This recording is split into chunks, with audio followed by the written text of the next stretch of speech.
Hello friends, நம்ம இன்றைக்கி இந்த வீடியோவில் என்ன பார்க்க போகிறோம் அப்படின்னு பார்த்தீங்கன்னா, ஹோண்டா பிஆர்வியோட பின்னாடி டிக்கி டேமேஜும் ப்ளஸ் அந்த குரோம் கார்னிஷ் வந்து கீழே விழுந்துருச்சு. அதை எப்படி நம்ம ஆல்ட்ரு பண்ண போகிறோம். ஒரு இனோவா ஜென்ரேஷன் 1 இருக்கிற குரோமை தான் நம்ம வந்து இதுக்கு செட் பண்ண போகிறோம். ஸோ இதுக்கு நமக்கு ஹெல்ப் பண்ணது வந்து பார்த்திங்கன்னா அன்னை கேரேஜு வெஸ்ட் தாம்பரம். அதோட டீட்டெயில்ஸ் எல்லாம் நம்ம டிஸ்கிரிப்ஷனில் கொடுக்குறேன். ஸோ இவர் தான் இந்த ஐடியா கொடுத்தாரு. நாங்கள் தேடிட்டு இருந்தோம். ரேட்டு பார்த்திங்கன்னா 4500 5000 சொல்லிகிட்டு இருந்தாங்க ஷோரூமில், ஹோண்டா சைடில். ஸோ இதை நாங்கள் வந்து பழைய Innova type 1 to type 4 update பண்ண வண்டியிலேருந்து கழட்டினதை யூஸ் பண்ணுறோம். ஸோ இதுக்கு நம்ம வந்து சைஸ் ஆல்ட்ரேஷன்லாம் பண்ண வேண்டியிருந்தது. இன்னர் சைடில் பார்த்திங்கன்னா கொஞ்சம் மார்க் பண்ணி நம்ம கட் பண்ணோம். சைடில் 2 சைட்லேயுமே வந்து கட் பண்ணோம். நம்ம பெருசாக ஃபுல்லாகவே விட்டோம் அப்படின்னா நம்ம ஸ்க்ரூ பண்ண வேண்டியிருந்தது. ஸோ பாடியில் ஸ்க்ரூ பண்ண வேண்டாம், அடிஷ்னல் ஸ்க்ரூ பண்ண வேண்டாம்னு சொல்லிவிட்டு நாங்கள் இந்த கார்னிஷ்லேயே வந்து பார்த்திங்கன்னா சென்டரில் லெஃப்ட் ஹேண்ட் சைட்லேயும் ரைட் ஹேண்ட் சைட்லேயும் ஒரு ஸ்க்ரூ நாங்கள் ஒரு ஹோல்ஸ் மட்டும் போட்டோம். பாடியில் எக்ஸிஸ்டிங் ஹோட்டல்லே நம்ம வந்து பார்த்திங்கன்னா 2 ஸ்க்ரூ பின்னாடி பேக்கப்பில் கொடுத்து டைட் பண்ணியிருந்தோம். அதுதான் இந்த வீடியோவில் நம்ம பார்க்க போகிறோம். ஸோ பார்த்திங்கன்னா நம்ம மெஷர்மெண்ட் எடுத்து நம்ம வந்து ஓரளவுக்கு நாங்கள் வந்து ஒரு 90% வந்து நீங்கள் லாங் ஷாட்லேருந்து பார்த்திங்கன்னா அது ஹோண்டா பிஆர்வியோட கார்னிஷ்னே தான் நினைப்பீங்க. அந்த அளவுக்கு நாங்கள் அண்ணன் ரெடி பண்ணி கொடுத்தாங்க.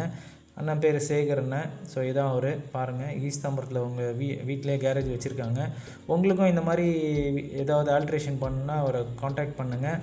அது மட்டும் இல்லாமல் Innova type 1 to type 4 full body restoration, எல்லா பழைய கார் ரெஸ்டரேஷன், புது கார் பெயிண்டிங், டிங்கரிங் எல்லாமே பண்ணுறாரு. உங்களுக்கு ஏதாவது நீட் இருந்தால் அவரை காண்டாக்ட் பண்ணுங்கள். அவரோட நம்பரும் டிஸ்கிரிப்ஷனில் கொடுக்குறேன். ஸோ இந்த வேலையை நாங்கள் வந்து பார்த்திங்கன்னா அந்த டிங்கரிங், அந்த டிக்கியில் டென்ட்டு டிங்கரிங் எல்லாமே பார்த்திங்கன்னா ஹாஃப் டேயில் எங்களுக்கு பண்ணி கொடுத்தாங்க. காலைல 10 மணிக்கு ஸ்டார்ட் பண்ணி அந்த கார்னிஷ் நாங்கள் ரெடி பண்ணி கட் பண்ணி அதுக்கு ஏற்ற மாதிரி இந்த எக்ஸிஸ்டிங் ஹோல்ஸ்லேயே நாங்கள் ரெடி பண்ணி மாட்டி, அது போக டிங்கரிங் எல்லாம் பண்ணி முடிக்கிறதுக்கு எங்களுக்கு அவ்வளோ நேரம் தான் ஆச்சு. அதுக்கப்புறம் பெயிண்டிங் எல்லாமே பண்ணி ரொம்ப எமர்ஜென்சின்னு கேட்டதுனால அன்றைக்கி நைட்டு 7 மணிக்கே நாங்கள் டெலிவரி எடுத்துட்டோம் பெயிண்ட் பண்ணி.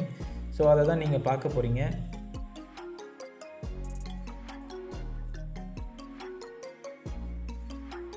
ஸோ இந்த ப்ராசஸ் கொஞ்சம் லென்த்தியாக போச்சு. ஏன்னா பார்த்தீங்கன்னா உங்களுக்கு உள்ளேருந்து வந்து தட்டி இதை எடுத்து பார்த்திங்கன்னா அந்த சைடு ஃபுல்லாகவே தட்டியிருப்பாங்க. இது ரிவர்ஸ் எடுக்கும்போது நம்ம பின்னாடி தெரியாமல் பட்டுருச்சு. ஸோ அதனால் அது பாடி டேமேஜும் இருந்தது இதில்.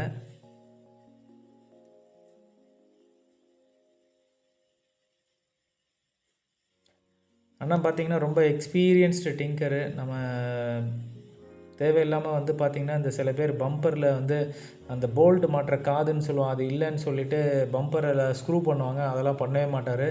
அந்த ஒரிஜினாலிட்டிக்கு ஏற்ற மாதிரி இவரே காதை செட் பண்ணி கரெக்டாக ஃபிக்ஸ் பண்ணி கொடுப்பாரு. அதிலலாம் உங்களுக்கு வந்து ரொம்ப சாட்டிஸ்ஃபேக்ஷனாக இருக்கும். நாங்கள் நிறைய வாட்டி அது வந்து நாங்கள் எக்ஸ்பீரியன்ஸ் பண்ணியிருக்கோம். மற்ற கடையில் போனீங்கன்னா உடனே 2 ஸ்க்ரூவை கொண்டு ஸ்க்ரூ பண்ணி விட்ருவாங்க, பம்பரை டு பாடியில் ஸ்க்ரூ பண்ணிடுவாங்க. அந்த மாதிரி ஒர்க் இவர் பண்ணவே மாட்டார்.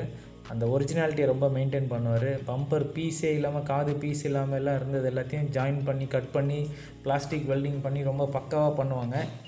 ஸோ அது நமக்கு ரொம்ப நீட்டாக பண்ணி கொடுப்பாங்க. ஸோ இப்போ பார்த்தீங்கன்னா நம்ம பழைய பெயிண்ட் இருக்கிற இடம்லாம் கிரைண்ட் பண்ணி எடுக்கிறோம். நிறைய கடையில் இதுவும் பண்ண மாட்டாங்க. டைரெக்டாக வந்து பார்த்திங்கன்னா டிங்கரிங் பண்ணிட்டு அப்படியே மெட்டல் ஷீட்டை உங்களுக்கு வந்து இந்த புட்டியை அப்ளை பண்ணிடுவாங்க. மெட்டல் பேஸ்ட் இது 3Mல இருந்து வருது. ஸோ இப்போ எல்லாம் பார்த்திங்கன்னா நார்மல் மெட்டல் பேஸ்ட்லேருந்து எல்லோரும் இந்த பேஸ்ட்டுக்கு மாறிட்டாங்க.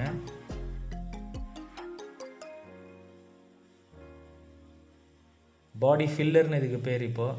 ஏன்னா இது வந்து ரொம்ப சாஃப்டாக தான் இருக்கும். மெட்டல் பேஸ்ட் மாதிரி ஹார்டாக இருக்காது, பட் அதை விட ஸ்ட்ராங்காக இருக்கும். 3M பிராண்ட்லேருந்து வருது இது. ஸோ இது கூட வந்து நம்ம அந்த ஹார்ட்னர் வந்து மிக்ஸ் பண்ணுறாங்க. ஸோ மிக்ஸ் பண்ணிவிட்டு அது ஹார்ட்னர் பார்த்திங்கன்னா 20 செகண்ட்ஸ் 30 செகண்ட்ஸ்க்குள்ளே காஞ்சிருது. அதுக்கப்புறம் நம்மளால் அதை யூஸ் பண்ண முடியல. ஸோ மிக்ஸ் பண்ணிவிட்டு உடனே பண்ணுன்றதுக்காக கொஞ்சம் கொஞ்சமாக மிக்ஸ் பண்ணி போட்டார். ஸோ உங்களுக்கு ஒரு சாம்பிளுக்காக அவர் எப்படி மிக்ஸ் பண்ணுறாருன்றதை காமிச்சிருக்கேன்.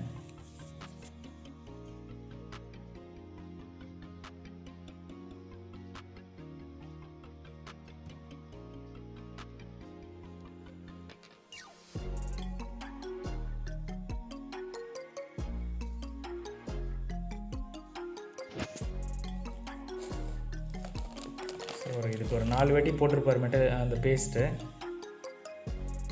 அந்த ஃபில்லர், பாடி ஃபில்லரை.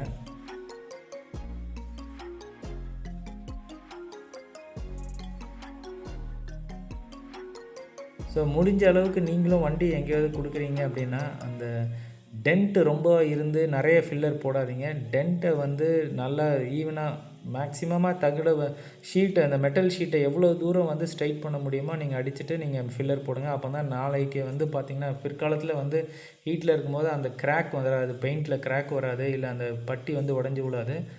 ஸோ நல்லா ஃபில்லர் போட்டு முடிஞ்ச அளவுக்கு நல்லா ஈவனாக தேய்ச்சிடணும் கம்ப்ளீட்டாக. ஸோ பாடியில் மினிமம் ஃபில்லர் தான் இருக்கணும். அப்போ தான் உங்களுக்கு ஃப்யூச்சரில் வந்து உங்களுக்கு அதில் பெயிண்டில் கிராக் வராது. ஸோ இது கம்ப்ளீட் பண்ணதுக்கப்புறம் நீங்கள் பார்க்குறீங்க, நாங்கள் வந்து இதுக்கப்புறம் பெயிண்ட் பூத்தில் பெயிண்ட் கொடுத்துட்டோம். ஸோ இதுக்கப்புறம் பார்த்தீங்கன்னா நம்ம பெயிண்ட் பண்ணி பக்காவாக வந்து அந்த இது நாங்கள் வந்ததுக்கப்புறம் நாங்கள் மாட்டி கொடுத்ததுக்கப்புறம் எப்படி இருக்குன்னு பாருங்கள். உங்களாலேயே கண்டுபிடிக்க முடியாது. ஹோப் இந்த வீடியோ உங்களுக்கு பிடிச்சிருக்குன்னு நம்புகிறேன். இந்த வீடியோ உங்களுக்கு பிடிச்சிருந்தால் லைக் பண்ணுங்கள், ஷேர் பண்ணுங்கள், சப்ஸ்கிரைப் பண்ணுங்கள். மறக்காமல் அப்படியே பெல் ஐக்கனை கிளிக் பண்ணுங்கள். அப்போ தான் நான் போடுற புதிய வீடியோ உங்களை வந்து சேரும். தேங்க்ஸ் ஃபார் வாட்சிங். Have a good day.